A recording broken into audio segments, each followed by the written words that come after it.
Bem, nesse vídeo de hoje, vou refletir um pouco aqui sobre a questão que ocorreu esta semana com a senhora Heloísa Bolsonaro, esposa do deputado Eduardo Bolsonaro, em que um jovem repórter se fingiu de paciente com algumas outras qualificações para tentar pejorar a imagem da profissional e evidentemente também por motivo político, né? O que será que está acontecendo com a nossa formação universitária que está fazendo com que os jovens saiam completamente despreparados, mas imbuídos de ideologias revolucionárias que visam exatamente a destruição, né? Como toda ideologia revolucionária. E o resultado está aí. Antes de adentrar nessa questão, eu queria pedir aqui que vocês visitassem o canal Manual do Sítio, da minha amiga Elídia. Um canal muito interessante, né? A Elídia, ela trabalha muito com essa parte de agricultura, de cuidado com as plantas, com os animais. É uma pessoa muito criativa e tem muitas lições interessantes sobre como lidar com as plantas, com a natureza do modo geral. Tá certo? Queria pedir também e agradecer, né? Continue comprando o meu livro, visite a minha loja virtual no meu site, o Seminário Crítica e Crise, e continue comprando os livros da livraria e o meu livro particularmente, ajudando a difundir o meu trabalho e contribuindo com a minha produção acadêmica e com a produção do canal, tá certo? É uma forma bastante bacana de você contribuir com o canal, é você adquirindo os livros que estão na livraria do canal, na livraria do site e particularmente o meu livro, né? Lembrando sempre que os valores dos livros no site já estão com os valores da postagem de correio, tá certo? Por isso que às vezes ele dá um pouquinho a mais do que determinados concorrentes, digamos assim, tá bom? Muito bem. Indo agora direto ao assunto do nosso vídeo, cabe esclarecer que nós, durante as últimas décadas, isso não se restringiu apenas ao governo do PT e nem mesmo ao do PSDB. Nós temos, isso foi sendo gradativamente implantado, a introdução de determinadas referências pedagógicas, psicológicas, filosóficas, dê o nome que quiser, né? Primeiramente, a pedagogia do oprimido, com o senhor Paulo Freire, que traz o conflito de classe para dentro da sala de aula. O professor é um opressor, o aluno é um oprimido, e o aluno tem que se rebelar contra o professor. O construtivismo, né? O relativismo, o desconstrucionismo de Jacques Derrida, muito adotado no Brasil através da obra, né, do revolucionário Michel Foucault, muito estudado nos cursos de Direito, né? E por fim, mais recentemente, a ideologia de gênero. Muito bem. No conjunto dessa salada de teorias, filosofias, pedagogias, o resultado nós temos aí, né? O resultado é exatamente uma qualidade de ensino cada vez mais, infelizmente, decadente, né? E profissionais que saem para o mercado, seja de instituições públicas, seja de instituições privadas, cada vez mais com menos cultura, noção real do que se passa no seu país, uma capacidade de leitura da realidade cada vez mais problemática, porque essa leitura da realidade ela é feita a partir apenas da ideologia revolucionária, que, como eu já expliquei em diversos vídeos, a ideologia é um discurso falso, é um discurso falseador da realidade. Então, sendo assim, se nós trocamos nas nossas salas de aula o conhecimento verdadeiro, científico, ou buscamos o conhecimento verdadeiramente científico, né? Porque a ciência ela implica essa busca constante, o aperfeiçoamento constante, e adotamos um modelo predominantemente ilusório, o resultado não pode ser bom, né? Devemos lembrar da influência marcante do pessoal da escola de Frankfurt, no Brasil particularmente, né? Inclusive um porta-voz dessa escola no Brasil foi exatamente o Paulo Freire, né? Paulo Freire não inova em absolutamente nada. Paulo Freire é um garoto de recados da escola de Frankfurt e que termina sendo um marco referencial na tal pedagogia brasileira, simplesmente pelo fato de que o marxismo já vinha penetrando de maneira avassaladora na escola e na universidade, e Paulo Freire ele se torna um marco porque ele consegue, com aquela obra dele, ele consegue sintetizar né, a doutrina revolucionária em sala de aula, né? Muito bem. Mas temos que levar em consideração também, ainda sobre a escola de Frankfurt, né, o conceito de indústria cultural, que também muito equivocadamente é atribuído a Adorno e Horkheimer. De fato, o Adorno particularmente, ele dá um impulso muito grande a esse conceito e essa teoria, mas essa discussão não foi unicamente dele, como se pensa aqui no Brasil, né? Não vou adentrar agora em muitos detalhes sobre isso para não fugir do objetivo aqui deste vídeo, né? Mas o que há de essencial aí nessa escola, nessa teoria da indústria cultural, e quais os reflexos disso no Brasil, particularmente na educação brasileira? Bom, a indústria cultural, a teoria ela parte da seguinte ideia, de que os meios de comunicação, né, particularmente a televisão, estariam ali doutrinando as pessoas, criando uma espécie de consciência massificada. Consciência massificada essa que chegava mesmo a anular, né, a ideia da consciência de classe e, por conseguinte, da ideologia de classe, né? E essa massificação faria, segundo os autores, faria com que as pessoas ficassem condicionadas pura e simplesmente ao mercado, ou seja, ao capitalismo, né, aos interesses do capitalismo. Muito bem. O que é que o Adorno vai propor, então, em troca disso aí? Ele vai propor que devem existir novas formas de arte, novas formas de estética, novas formas de conceber o mundo, que não estivessem necessariamente relacionadas com aquela massificação, como eu disse, das consciências, essa massificação trazida aí pelo avanço da tecnologia na comunicação e particularmente a televisão, né? Muito bem.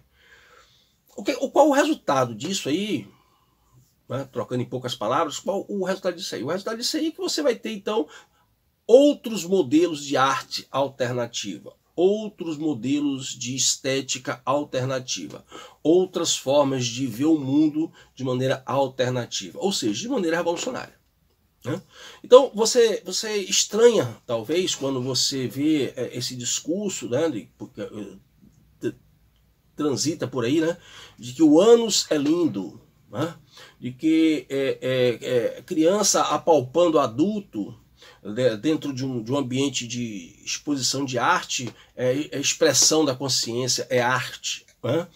Então, todos esses absurdos que nós estamos vivenciando são reflexos exatamente dessa gradativa implantação dessas teorias revolucionárias que foram muito silenciosas e sorrateiramente sendo implantadas dentro do nosso universo escolar e acadêmico, né? Muito bem. Para completar esse quadro, né, nós temos aí uma outra discussão né, importante sobre a ética. Né?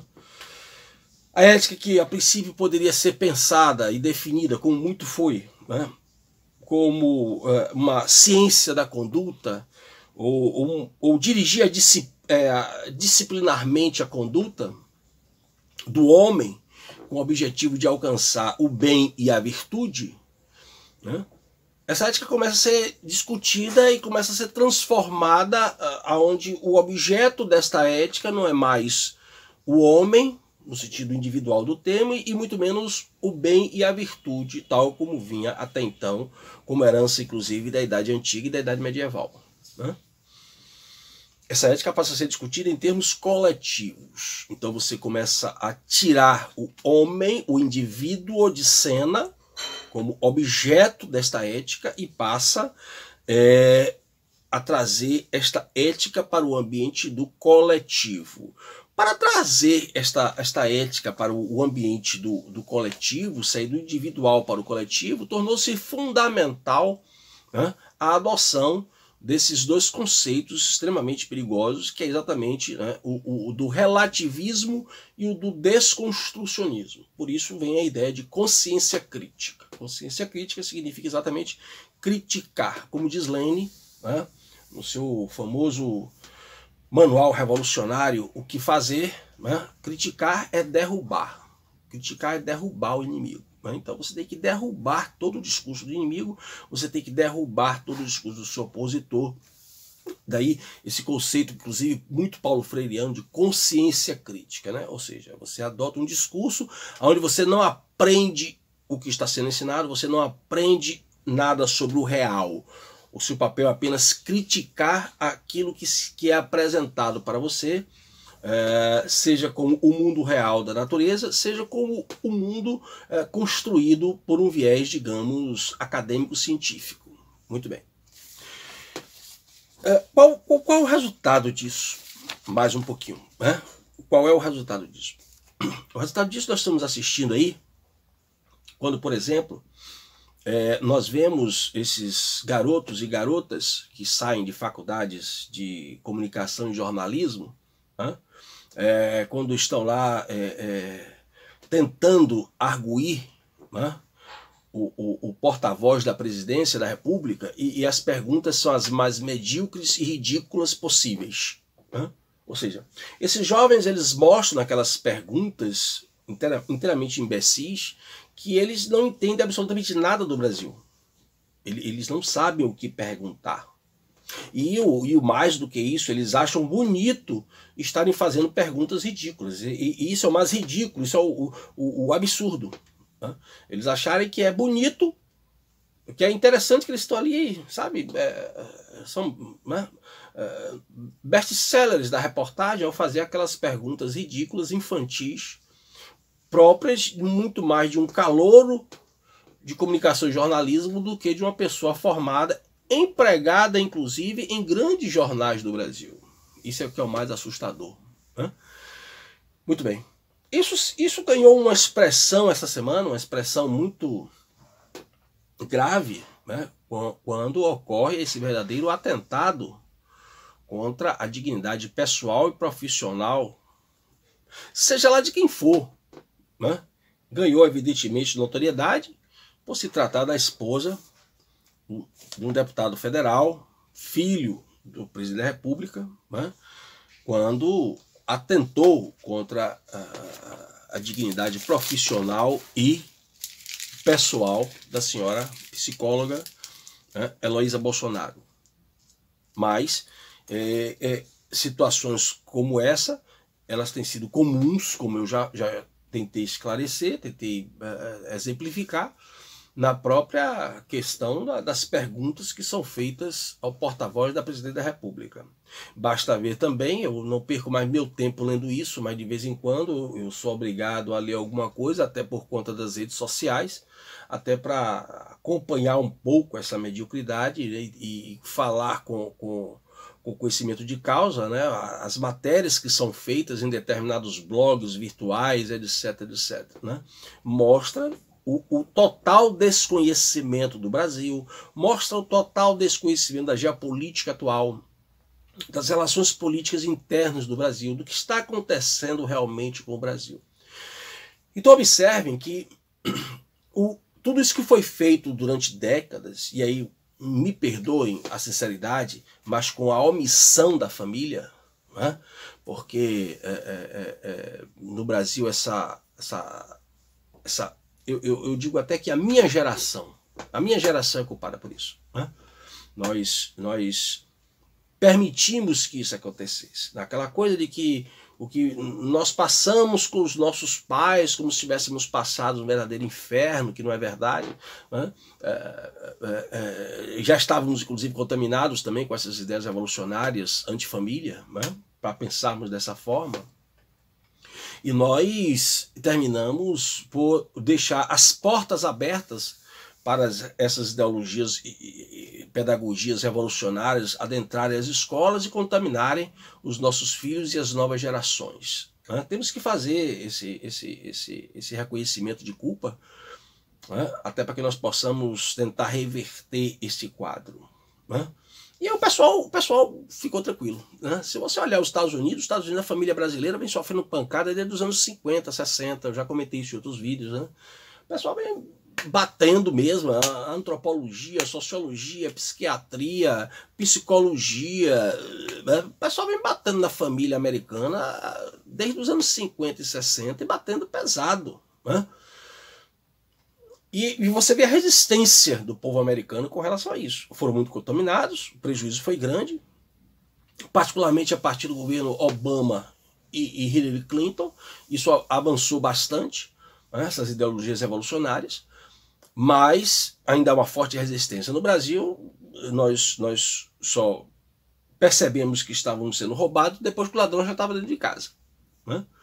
E nós permitimos isso com a nossa omissão. Aquela coisa, né? Meu filho está aí, é escola, eu estou pagando, cuide dele aí. Né? Como eu algumas vezes até já falei, né? Nós colocamos a escola como um depósito de crianças. E isso nos custou muito caro, está nos custando muito caro, em termos de geração. Né? E só mais um alerta. Né? Só mais um alerta, porque esses exemplos que eu estou dando aqui desse rapaz, esse repórter, um pobre coitado, recém-formado, procurando algum lugar ao sol, e esses outros miseráveis que ficam aí fazendo aquelas perguntas imbecis para o porta-voz da presidência, esses exemplos são meros exemplos mesmo. Porque nós temos que esperar o que ainda está por vir. Né? Que é exatamente essa geração que ainda está sendo formada e que ainda não saiu da escola e das universidades. Quando esta geração que está ainda sendo formada nas escolas e universidades sair, né, ou seja, ou nós fazemos alguma coisa para interceder nesse posicionamento, nesse direcionamento que está tomando a educação brasileira, ou nós ainda vamos pagar um preço mais caro ainda e por mais tempo. Né? E por mais tempo. Né? Processos judiciais são apenas freios, alguns freios, um freio de arrumação, como se diz. Mas isso não estancará essa sangria moral que vive a sociedade brasileira e, por que não dizer, até a sociedade ocidental no seu conjunto. Né? Então é preciso estar alerta para isso. Né? Você pai, você mãe, acompanhe os exercícios do seu filho, visite vez por outra a biblioteca da escola do seu filho. Né? Converse com seus professores. Se a escola que o seu filho está matriculado é uma escola que pratica a ideologia de gênero, você tire o seu filho da escola. Como eu disse no vídeo anterior, né? Se a criança ela é incapaz para praticar sexo ou qualquer ato libidinoso, ela está vulnerável também, ela é incapaz e está vulnerável também perante qualquer adulto que queira incutir nessa criança qualquer ideia de sexualidade, hétero ou homo, qualquer ideia de sexualidade, inclusive que lhe seja contrária à sua condição biológica. Então, preste atenção nisso. preste atenção nisso, veja o exemplo que aconteceu essa semana, esse rapaz aí complicado agora, sem nenhuma necessidade, por causa de o quê? Influência de professores na sala de aula. Influência dessas ideologias revolucionárias que entraram nas nossas escolas, nas nossas faculdades, universidades, né, para destruir a nossa civilização, para destruir a nossa sociedade de moral, base moral judaico-cristã. Né? Eu espero que você reflita um pouco sobre essa situação e procure agir no seu dia a dia. É aquela coisa, se cada um fizer um pouquinho, cada um tomar cuidado até do que é seu, né? De repente nós conseguimos frear essa tragédia que está arrasando a nossa infância e a nossa juventude brasileira. Muito obrigado pela sua atenção e até o próximo vídeo.